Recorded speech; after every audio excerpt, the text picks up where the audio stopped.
Hello guys, welcome back to Techdose, and in this video we will understand maintainability in systems.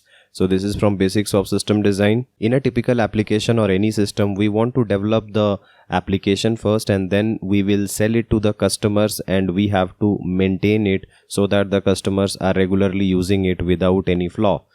So let's imagine that we had a team and we developed the entire application or the system using just 3 months of time.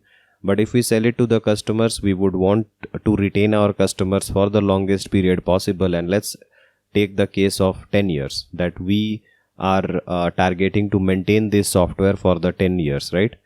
So you see that most of the time is involved in just maintenance and not in the development process. Now, while maintaining, once the development is done, when the users are using your application or your product, they will find bugs. Bugs will occur every time. It is unavoidable. So we will be spending cost in fixing the bugs, because we have to keep software developers for fixing the bugs as well. And we have to investigate the failures whenever the system failure happens, why it happened, so that in future it can be avoided.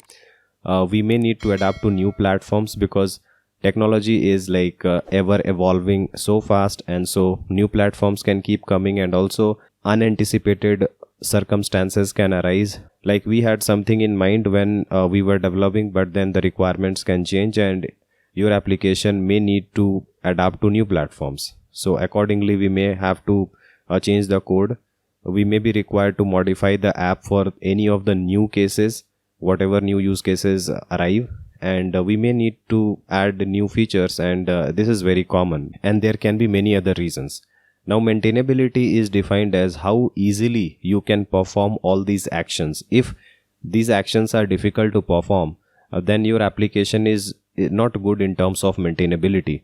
And it is very important that your application be very easily maintainable. It may not have a lot of features, but maintenance should be one of the top priority. Let's define it formally. Maintainability is defined as how easy it is to keep the application in the working state, giving the intended outcomes and meeting its goals.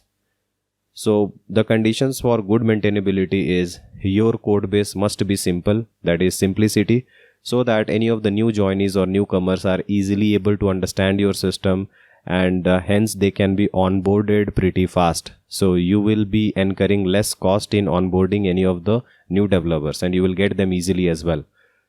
Second thing is about evolvability, or you can say it is extensibility or modifiability.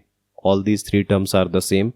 It means how easy it is to add new features, right? And how easy it is to cater to any unanticipated changes. If you can easily add new features and cater to unanticipated changes easily, then it is better in terms of evolvability, or it is good in terms of modifiability, right? You should have good operability as well, so that it is easy for the operations team to keep it running smoothly. So these are some of the important things to keep in mind, and this is all about the concept of maintainability. I hope you were able to understand this. I would like to announce about our live training programs, data structures and algorithms, which is Interview Dose, and system design, which is Design Dose. If you are looking for making a switch from service to product based, or even make a product based to product based top tier switch and aiming for your dream company, this is the best curriculum you can ever join. I'll be your mentor throughout the cohort, and I will help you clear all your doubts in the one-on-one sessions. You can know more about this by querying us on the WhatsApp number, or you can also visit our website techdose.co.in. Please like and share our video and subscribe to our channel for more such system design videos. See you guys in the next video. Thank you.